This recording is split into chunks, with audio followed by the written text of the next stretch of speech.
What's up, everybody? I'm your host for ElevateEDM.com, JimE. Thank you for tuning in to another series of Elevate Productions. We're about to bring to you a video interview that we did with Willis Haltom, resident and part owner of Asylum Afterhours. So, tell me about how you first got into DJing. Like, what first got you into it? Well, I've always wanted to be a DJ, even in high school. I never got turntables until I was 18 when I was a freshman in college. And when I first started spinning, I wanted to spin like hip hop, like Wu-Tang Clan, stuff like that. That was what I was into then. And then one of my friends in college introduced me to Crystal Method, their music, and then I kind of just like got really turned on to electronic music, and I went to a rave with Sasha and Digweed, and that's when I really like was full on like I want to be a DJ, or I want to start DJing and get into DJing. So that's kind of what really inspired me to really start pursuing that. So. And then you went to Full Sail for school as well, but you went because you were a DJ mainly, right? Yeah, I was going to school for fashion design, and then I kind of fell in love with DJing. And so after my sophomore year in college, I went to Full Sail. Actually, no, sorry, my junior year in college. I went to Full Sail. I took a break from my bachelor's degree and went to Full Sail because I was DJing at that time and I wanted to get more into music production.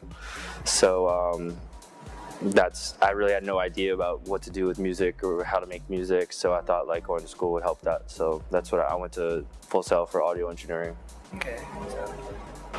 Tell us about your time on the West Coast. I know you've played up and down there, and like you've played at the Culprit Sessions at the Standard Hotel in LA. Yeah, I played that party about 3 years ago, right before Burning Man. Me and my wife and a couple of friends were on the way to Burning Man, and I played the Culprit Sessions, which is like in the middle of LA on this, at the hotel. It's like their pool right on the top. It's an amazing spot, and it's a really fun party to play, so that was really cool. You also played in Chicago at the Spy Bar? Yeah, I played at Spy Bar 3 times. I played there the last 2 years on the way to Detroit when I've gone to the Detroit Electronic Music Festival. And every time I play there, it's really fun. The crowd there is really receptive, and Chicago's a great city, and it's really fun to play there. Taking a break from the interview, we're going to cut to some footage from Dose Fridays in the Loft, where Willis Haltom and some of the other residents from Asylum were spinning that night.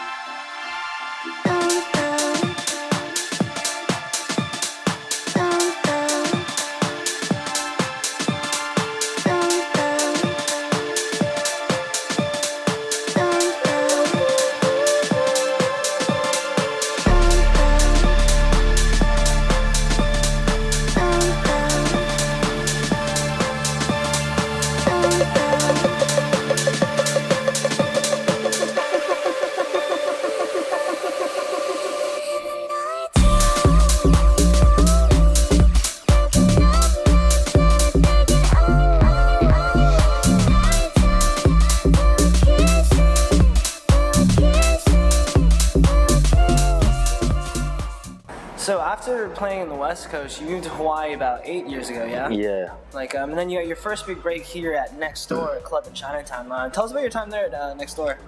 Yeah, Next Door was kind of like the second club in Honolulu that I kind of fell in love with. The first one was the Living Room, and it was run by a really close friend of mine named Vegas Mike and a bunch of other people, and he kind of, we became close friends, and he kind of put me on Friday nights, and I started playing regularly there with Ira, and there was always bringing like quality DJs to play there, and their Friday nights were, known for their house night in Honolulu, so it was a really good time, and I was really fortunate to start playing in front of like nice crowds in Honolulu, so that was like my first opportunity to do that, so okay. It was cool. Is that how you ended up meeting everybody from Asylum, or how did you meet Darren and everybody? Yeah, I was playing at Next Door at that point when I did meet Darren. He was kind of hanging out next door, but I ended up meeting him, I think, at the living room, and then that's when he kind of started his own thing at the living room. He was doing every Saturday night at the living room, kind of at the same time as next door, and so that's how me and him really got connected. And then like I was friends with some people in Colorado who wanted to bring Global Dance Festival to Hawaii, and so I kind of like helped them bring that festival here. And Darren was really into helping me do that. So kind of like together we were like the main local promoters for that festival, and then obviously the people from Colorado came and threw it. But yeah, so that's kind of how we connected. And then all the other resident DJs at Asylum, like we all connected somehow, like at next door, the living room. So yeah. Yeah. You've been spinning for about 11 years now? Yeah.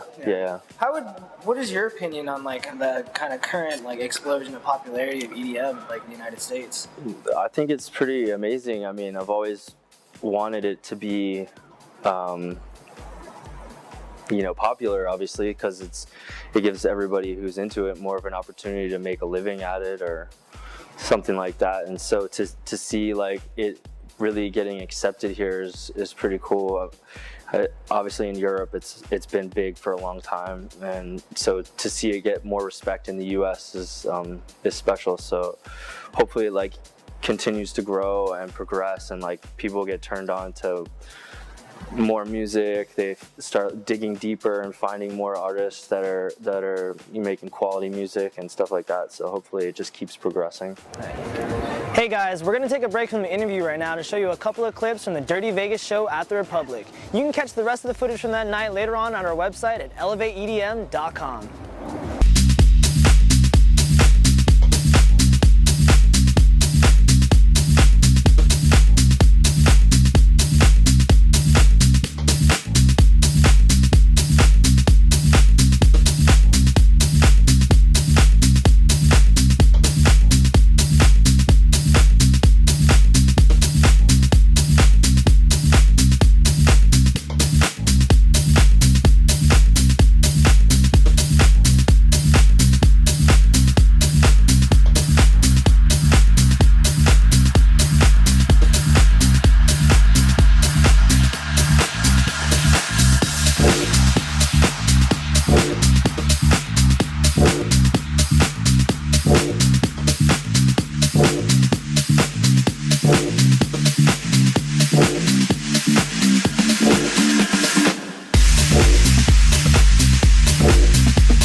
You'd say, kind of compared to now? I mean, well, I personally like only got into the scene kind of when I started DJing, so because I really didn't even know what electronic music was until I was like a freshman in college, because I was so isolated. I lived in a mountain town in Colorado, so like the only music I really saw was on like MTV or what I don't know, somebody played me, so I didn't even really know what electronic music was until some people turned me onto it. But I know in Colorado the scene was very good when I first got into it, and then it kind of just went down just because certain things happened, and the Rave Act and 9/11 and things like that. So like that definitely like put a damper on everything. But it seems like now it's gotten so big and it's more mainstream now. It's just like it's just mainstream. So it is what it is. Yeah, I feel you on that. Like I lived in Washington State before moving here into Hawaii, so it took me a while until I was actually really exposed to electronic music. And then I remember coming across Satellite from Ocean Lab. It was like the first electronic track that I really fell in love with. What would you say is like the first track that was really like your personal favorite? I would say that's Sasha and Digweed, Heaven Sent. That was like the first track that was just like that track that I heard. It was just like couldn't get it out of your head, something that just was just amazing. So that was probably that was the first one. Why house? Like why did you choose to spin house specifically? House music, like to me, I really love like there's so many different types of house music, but I really like the groove, and I just feel like you can just like dance and not get like too like overexcited about it and just keep dancing all night. You're not gonna like get too tired, but the music just has more like soul in it, I guess you'd say, and more groove, so that's kind of why I like it, I guess. So what should we be expecting from Asylum within the next couple months? Like anything big happening soon? Well, we have Lee Foss this coming Saturday. He's like one of the biggest DJs around right now. He's natured with Jamie Jones. He's kind of like one of the Asylum regulars. He's been playing from the beginning of the club, but he's coming back. It's been like over a year since he's been back, and he's been touring like tremendously, and he's got a new album coming out, so that's big. And then we're celebrating our 4-year anniversary on November 25th, I think, if it's that Saturday, with Danny Howells, so that should be really good. And yeah, I mean, we have J Flip also that Wednesday before Thanksgiving from Dirty Bird. But yeah, we're constantly bringing acts like all the time, so we just, you know, people can go to our website at asylumafterhours.com and see what our events are. That's kind of like our only really form of promotion, except for like maybe Facebook, so that's the way to find out about events. So. All right, yeah, thank you for your time. Is there anything you'd like to say? Yeah, I mean, I just want to say, like, we've been doing Asylum for the last 4 years, and that's been really great. And now we're trying to do something a little bit different. So we're like sitting in this new spot that we're about to open called the Sunset Room, which is at Aloha Tower above Gordon Biersch. It's going to be something different. We're still going to be doing house music and electronic music, and we're also going to be doing hip hop, and we're going to be doing other different things, but it's going to be something, you know, it's right on the water. It's something different. We have a patio, so I'm real excited to open this spot, hopefully the beginning of December. So. There you have it. That was Willis Haltom of Asylum After Hours. If you want to find out more from Willis and the Asylum crew, you can check out their webpage at asylumafterhours.com, or you can Facebook them at Asylum After Hours. Thank you. I'm your host, JimE, signing off, and until next time, I hope you all are staying elevated.